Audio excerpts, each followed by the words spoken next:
Good morning, everybody. My name is Jeff Nowitzki. I'm the UFC's Senior Vice President of Athlete Health and Performance. On behalf of my department, my partner Donna Marcolini, Dana White, we are honored and thrilled today to be honoring Daniel Cormier as the second UFC athlete to be recognized of achieving the 50 test plateau under the USADA program. Some of you may have followed 2 weeks ago. We were in Albuquerque, New Mexico, and recognized Holly Holm. She was the first athlete to be recognized to achieve 50 tests. I got home that day, and of course the internet sleuths and maybe some of you in the media said, hey, wasn't DC the first one to reach 50, or wasn't Jose Aldo? So to be clear, Holly was the first one recognized at 50 tests. I think technically DC was the first one to reach 50. He's now at 54. And then Jose Aldo was another one, generally at the same time, that reached 50 tests, and we'll be honoring him down in Sao Paulo in May surrounding that event. But DC, who we're honoring today, it's a fact that his testing history, beyond likely being the first one to achieve 50 tests, stands out because prior to the UFC's anti-doping program, DC was part of USA Wrestling. And under that program, also administered by USADA, from the years 2001 to 2009, he had 30 tests conducted on him. So you're talking about an athlete here over a 14-year span, had a total of 84 tests on him without incident. That leads us to the next bit of feedback I got after the Holly one. And in fact, Donna was just telling me a story this morning at the gym. She was telling, another gym member what she was doing today. And this person said, really, we've come to a point where we're honoring athletes for being clean. Shouldn't everybody be clean? What's the point of honoring them? And, I've used this analogy quite a bit, but drug testing in this day and age, if I walked by an Olympic-sized swimming pool and threw in potentially as low as 1 grain of salt in that pool and let it disperse, drug testing in this day and age is able to detect that.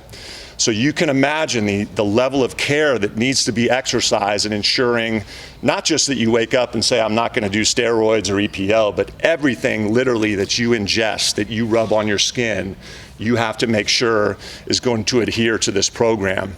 In addition to that, this specific program, what DC has undergone 54 times in the last 5 years, in order to find DC those 54 times, he's had to accurately update his whereabouts, where he's going to be. And that's no small task either. You look at other professional sports, and normally their drug tests are done immediately after a game. There's a note on their locker saying, hey, come see the drug tester, or right after a practice. In this instance, DC's likely been woken up early in the morning dozens of times, been kept up late at night, had his practice interrupted. So there is something, in my opinion, to be said and recognized for what DC has done and achieved that. I get questions, Don and I, all the time from athletes saying, I'm a UFC athlete. It's really difficult to, update where I'm going to be. I have obligations all over the place. Where you're looking at an athlete here that was a double champion when he wasn't fighting. He's one of our best commentators, traveling all over the world. He coaches high school wrestling, dedicates his time to the youth of the community, and he's able to update accurately over 14 years. Most of the time when I give that answer, it's either silence on the other end or very subtle, okay. So DC, thank you for doing that for us. Thank you for a fantastic career and being a great leader and a great role model to other UFC athletes, to other professional athletes, and probably most importantly, those kids that you coach and youth athletes around the world. You set a fantastic example, and so we're honored to present you with our second athlete to receive the 50-time test UFC Letterman jacket. Thank you, DC. Nice. I don't know if it'll fit, but let's try this thing. Yeah, no way cutting. Let's try this thing down. Nice jacket. Man, it does fit. Oh, yeah. All right. Thank you. Mm-hmm. You guys want to get in here? We'll take a picture? Yeah, all three of us? Yes. Let's do it.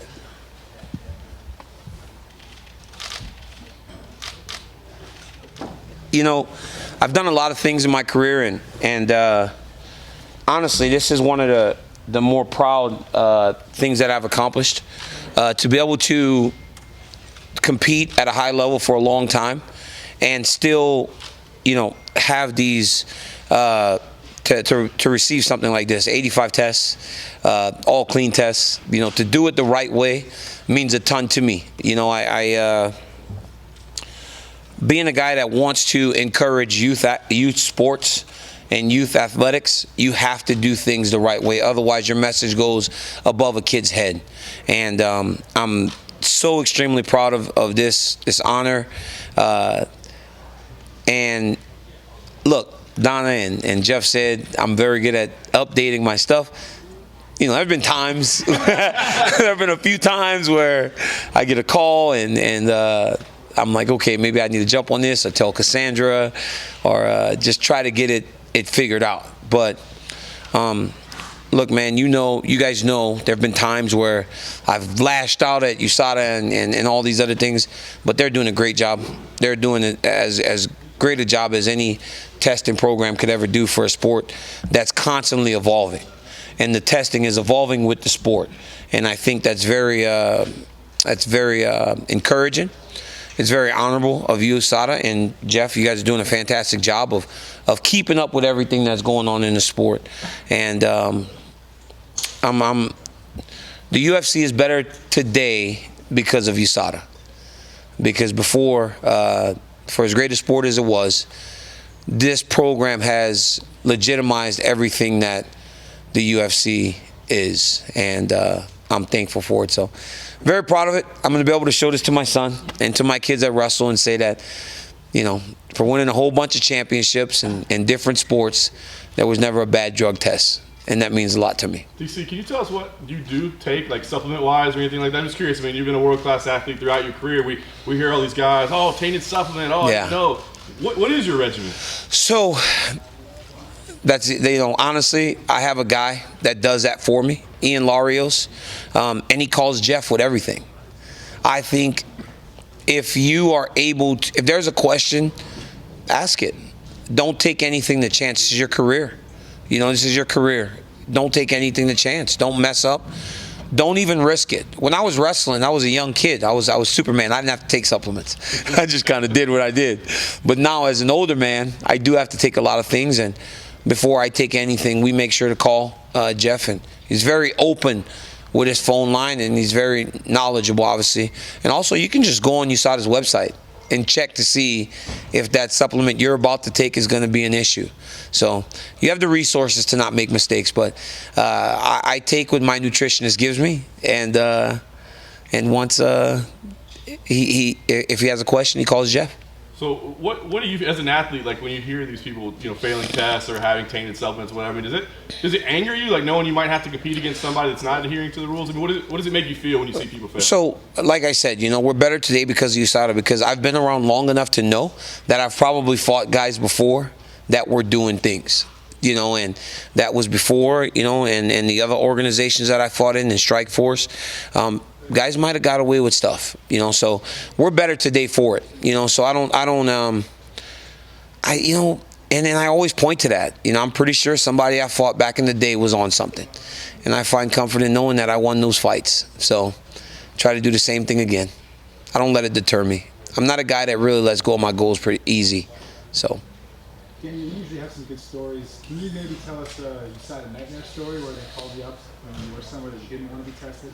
Well, I've had some rough ones. I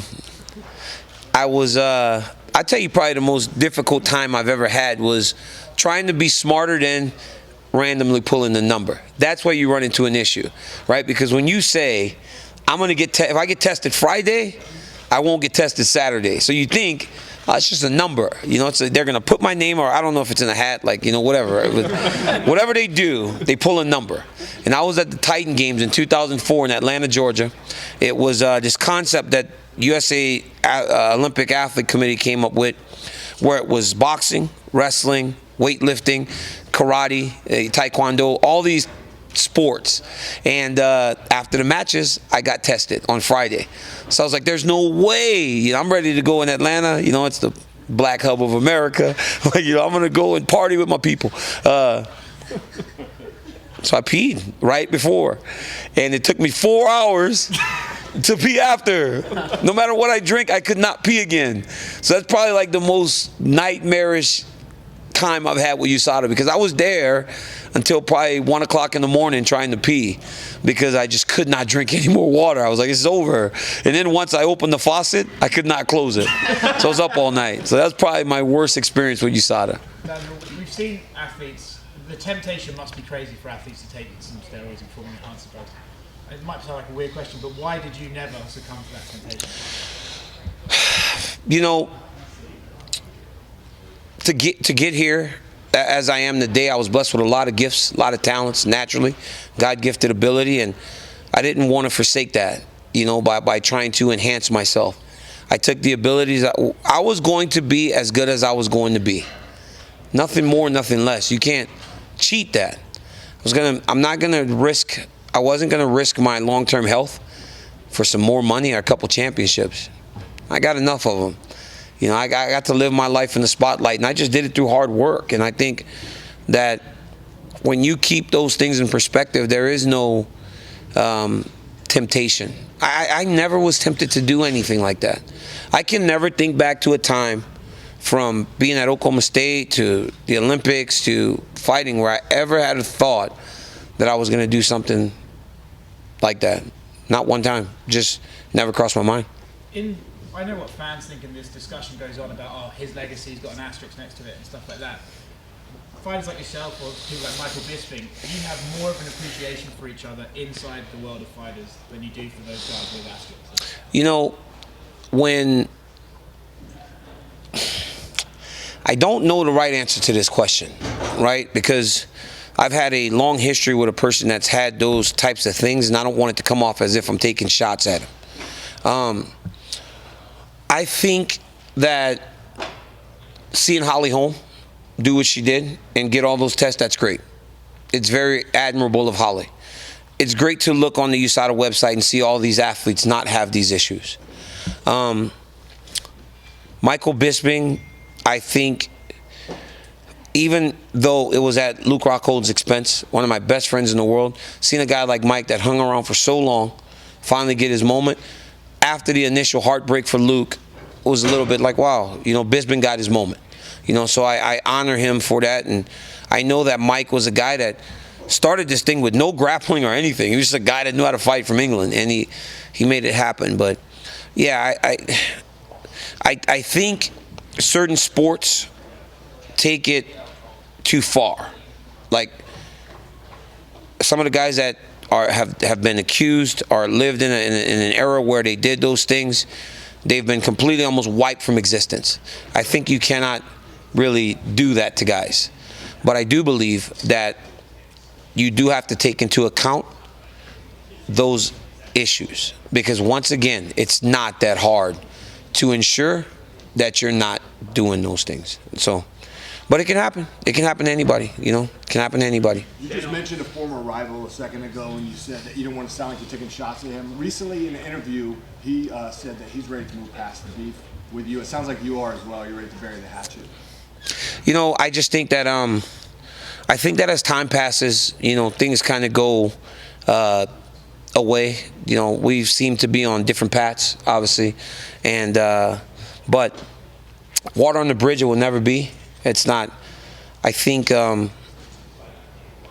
for a guy like me who's worked so hard to achieve everything that I've done, and honestly, as I said when I won the heavyweight championship, now there's something so completely outside of that guy, nobody can ever question it. But those things, you know, those things that happened did really bad damage to my career, and it would be it's easier for them to move on than it is for the person that kind of had my career was damaged by those actions, not his, you know, so it's a little easier. The official rankings still have you listed at light heavyweight and heavyweight. Mm-hmm. Are you planning to ever return to light heavyweight? You see how I'm plummeting down those rankings? It's because they know. No, I don't plan on going back down there. I mean, I don't know. I really don't even know. You know, right now I'm just kind of doing my thing and starting to train and get healthy. I mean, I just want to be healthy. You know, I want to be healthy. I want to be able to train as I know I can. You know, my last fight, I fought, and I thought I was ready to fight, and there were a number of things that I couldn't do, but Khabib had surgery and told me, like, after a year, your back would start to feel back to where it was, and now I'm finally starting to feel that, and that's all I want, to be able to train and make a decision on what I'm going to do. When would you like to take your next post-fight drug test? I talked to the UFC, and we've got a pretty clear idea of what we want to do, and now I have to see what the champ says. I don't make the rules. He's the champion, and I respect that. And, I respect Miocic, and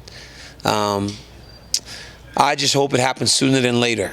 We got an idea what we're going to do, and I think it'll work out. Daniel, although you're a clean athlete, I'm sure you've known people that are not. May I ask you, how big of a difference do you feel that this makes? If you had been taking whatever under the sun was there, would you have smoked Jones and Stipe in 10 seconds? God, man, what impact does this have? Can a number those guys are guy beat a number one guy if he's not playing? Those guys are pretty good fighters, man. So smoking them is kind of crazy. But I don't know. I mean, all these, that's all hypothetical what ifs. It's like you can't say, well, if I did this and he did this. That's I think that's just a waste of time. Like, I don't do that. I never thought to myself, well, if I did this, I could have did this. I just say, you know what, man? I was blessed to have a lot of moments in fighting, and hopefully I got one more in me. That's really all I think about. That's it.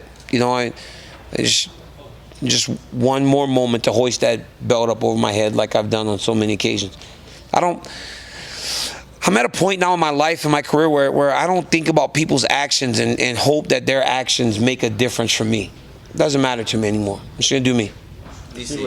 Dana said recently that if Stipe is not ready in a given time frame, they may move on from him.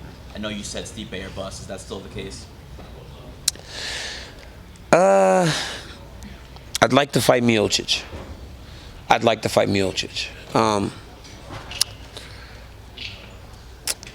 I haven't even really thought about that. I think everybody wants what GSP got. And I wouldn't mind getting what GSP got to be able to leave on top. But we'll see. We'll see. I'm in a very unique position where I don't have to fight. And that's it's dangerous because you can find comfort in that, but it's also it's very motivating because if I do it, I'll know I'm doing it for the right reasons, and that's a good position to be in. Will you be As watching you get these? healthier, do you feel like this maybe won't be the last one as you start to feel better, or are you pretty content with this being the last fight? You ever saw a carton of milk and there's an expiration date? Mine was supposed to be last year. So every day we move past it. So I'm pretty sure I'm sour, man. I'm sour. You don't want to eat. You don't want to drink me. You and your cereal.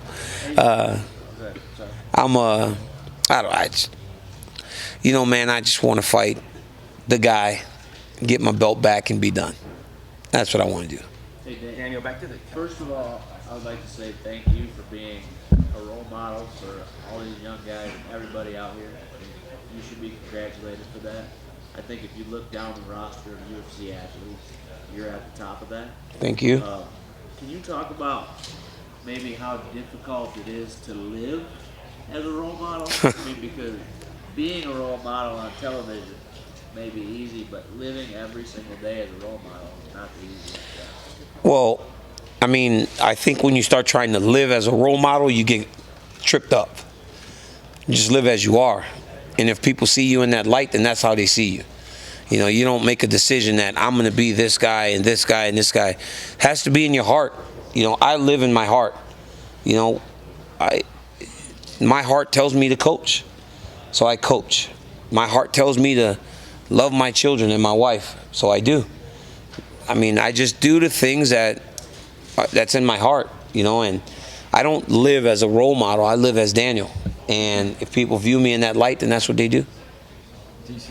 One last question, gang. You said that there were some things entering that fight with that second fight with Stipe going on. I recently spoke to your coach. You said a big thing was mobility. Yeah. You mentioned the back.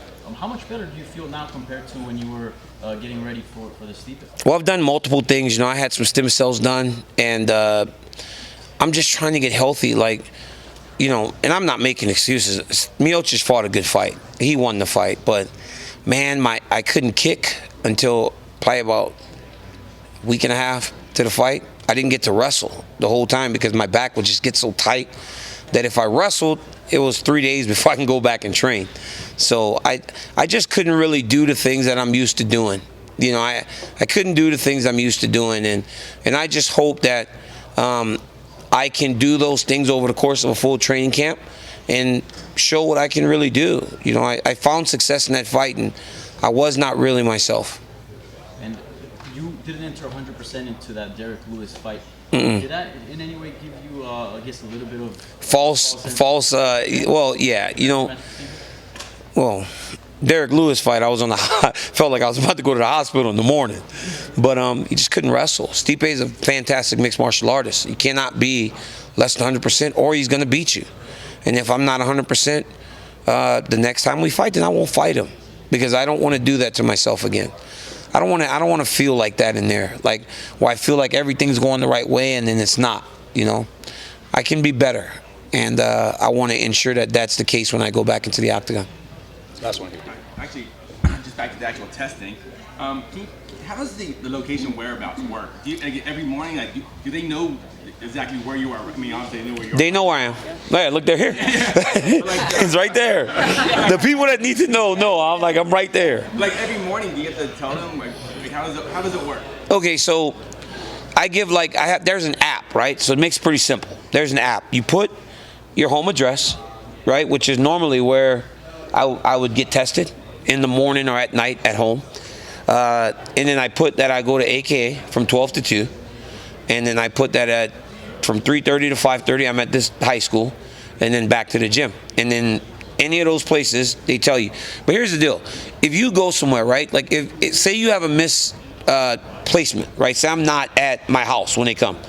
As long as I'm like 3 hours in range or something, isn't it like 3 hours? 1 hour. 1 hour or something. As long as I'm like 1 hour in range, I can get back to where they are to test me. So it's not like, oh, you're not home, you fail the test. It's like, if I'm in San Francisco, I can say, okay, I'll drive back. Or, you know, I'll drive back to my house as long as I'm close enough. So it's not like you're not there, it's over. It's like, but if you're in freaking Vegas and they're at your house in California, now it's a problem. But, I mean, they've been willing to work on multiple occasions with people where if you're at a UFC event, maybe a different, maybe can somebody else test you? Yeah. Yeah, like a different testing person will just test you at that event. So it's not like life or death. You know, it's like sometimes these guys are like, well, I wasn't home, so I felt. No, that's not true. Like there are ways to still get your test. But you just do the app. And then if you leave, just update the app when you're going somewhere different. It's right away, actually. Or you send an email, and then they'll do it for you. But I'm an adult, right? I'm an adult, so it might sound a little easier. All right? All right, guys, thank you. Thanks, Dan. No problem.